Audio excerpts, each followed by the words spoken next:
sea que uno se llevaría esas fotografías, casi que fotodocumento que uno podría llevar de sus familiares con la noción de no olvidar, de conservar ese recuerdo de ese ser que hay ahí, para no borrar su memoria. Y este ritual se hace con el ánimo de no olvidar. Que en el ritual de muertos lo que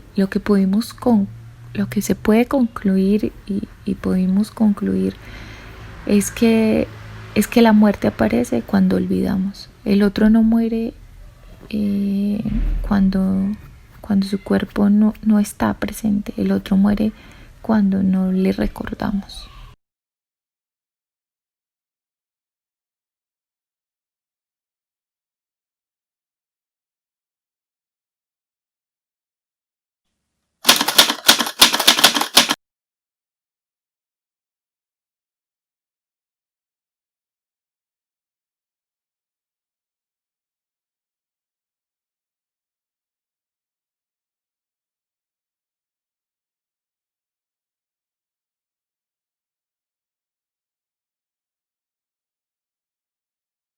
Esas dos obras específicamente, digamos, tienen una forma de construirse para la dramaturgia que parten de lo mismo, de un hecho de violencia muy puntual. Pero en estas dos obras, por ejemplo, Cindy parte de un hecho, y es que una alumna mía de Moravia, una niña como de 12 años, llegó un día diciendo que habían llegado los panfletos al barrio y que los panfletos decían que todos tenían que estar en la casa a las 8 de la noche, que si no estaban a las 8 los acostaban. Y unos días después, en otra clase que yo les daba, la peladita llegó y me dijo: profe, una niña se perdió, o sea, una niña desapareció, salió después de las 8 y desapareció. Entonces nunca supimos si eso era un hecho real o un murmullo, una habladuría, un rumor. No se supo, pero la cuestión es que esa niña llegó con esa historia y ellos todos se impresionaron mucho, yo también. Entonces, digamos, la forma de escribir esa obra parte de ese hecho. No quiere escuchar la orden de entrar. Cindy confía en la fuerza de su destino. Ella quiere llegar a la adultez fornicando con múltiples amantes que le hagan múltiples orgasmos. Pero primero Cindy sueña con levantarse un pájaro que le dé joyas y carros. Tenemos que hacer algo, yo quiero hacer algo, pero algo donde haya una dramaturgia del actor, donde yo me involucre en la escena y que lo podamos contar a partir de lo que yo haga. Entonces me dijo: no, dale de una, pues vámonos con eso. Y empezamos un proceso muy bonito porque él me dijo: bueno, ¿de qué quieres hablar? Yo no sé por qué yo quería hablar de algo trágico. Pues sí, quería hablar como de algo que estuviera reflejado en la sociedad.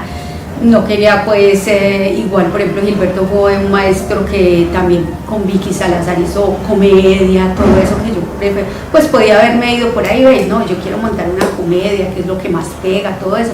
Pero yo quería realmente como contar sobre un espejo, o sea, ¿qué me impactaba de lo que había dentro de la sociedad, dentro de lo que me rodeaba? Y empecé como a sacar muchas cosas como de la niñez, como de los miedos. Podrido, putrefacto, poroso, pervertido, perro.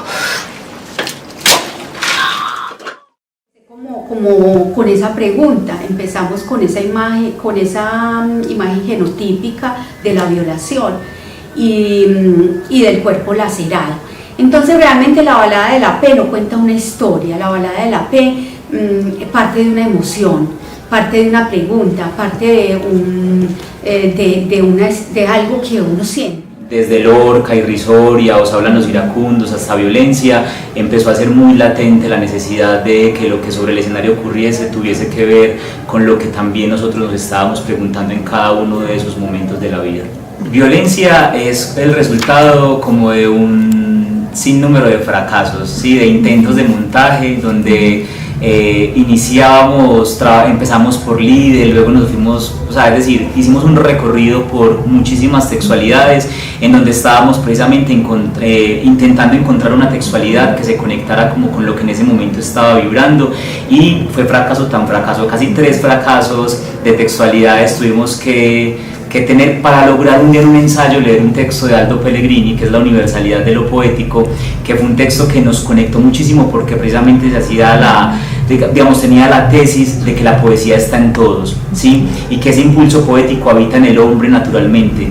Pellegrini, que es uno de los primeros surrealistas latinoamericanos, quien traduce toda la poesía francesa surrealista, y ahí comenzamos a escarbar en la palabra. Yo trabajo mucho con la imagen del cadalso o como del colador, que esa palabra de él cala en nosotros, que esa palabra de él cuando se pasa por ese calador queda como nuestra palabra y como nuestra voz. ¿Qué puede decir nuestra voz de ese autor? Entonces filtramos a Aldo Pellegrini.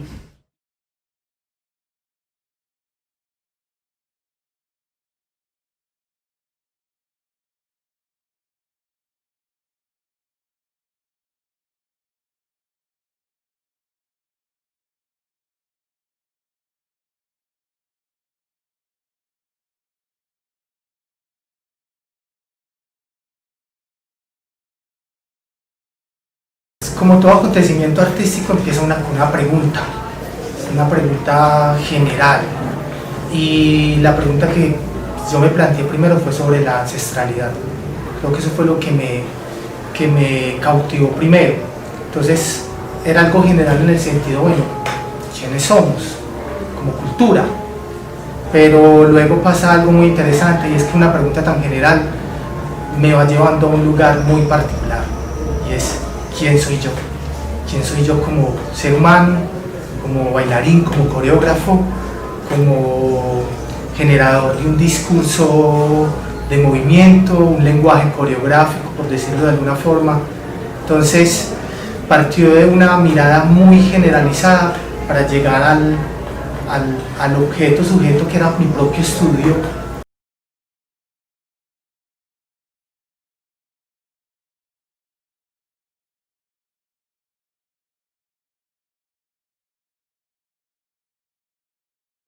Yo pensaría que nosotros, en la comunidad negra me refiero, es muy natural poder hablar de lo que nos acontece, poder hablar de esos testimonios y esas narraciones que hacen parte de la historia con la que cargamos todos los días.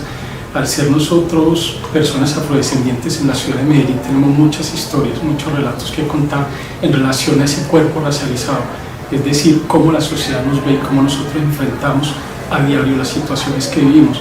Entonces en Sankofa para nosotros siempre ha sido muy importante narrar a través de ese cuerpo que baila las historias que cada uno tiene y que en realidad en Sankofa encontramos en común.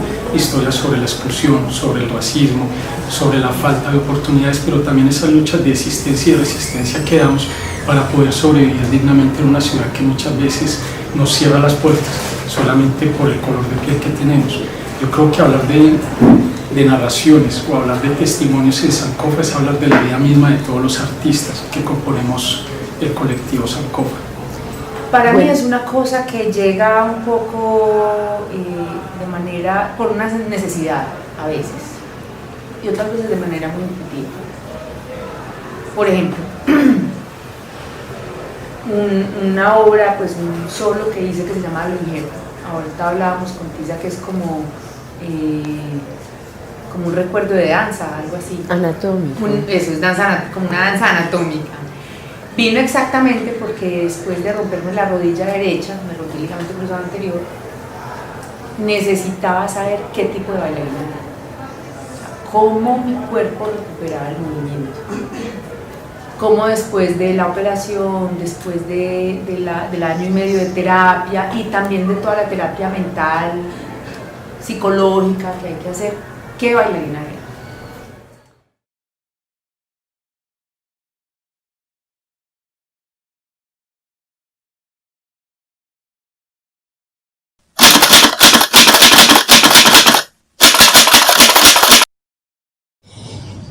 Un cuerpo somático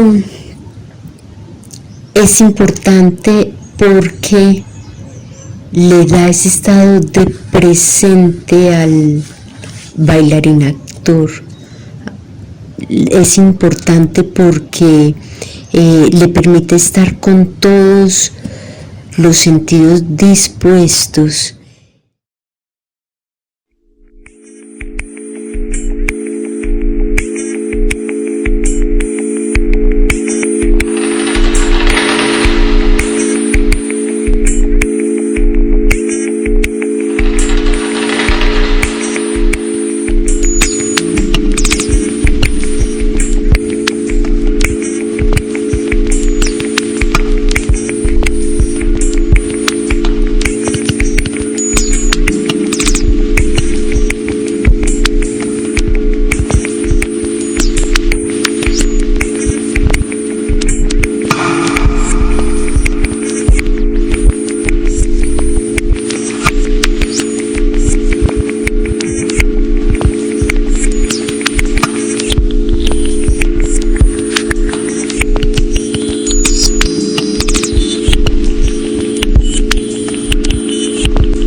Pienso fielmente que la fotografía o el video colabora para que el actor recuerde, porque finalmente el trabajo del actor es de alguna u otra manera recordar, es acordarse de respiraciones, de miradas, de gestos corporales que potencian su actuación o su manera de crecer en el escenario. Exploración que hacían los cuerpos, ¿cierto? Las actrices, incluso de la misma búsqueda de la directora, lo que se hacía era acompañar ese proceso, esa investigación desde habitar los espacios. Lo de las visitas que hicimos previas a las locaciones, ¿cierto? Como caminar esos espacios, también estar en tránsito en esos espacios y de ahí poder ir definiendo como unos lugares, unos momentos, unos cruces, tanto en la ciudad también, como en el campo.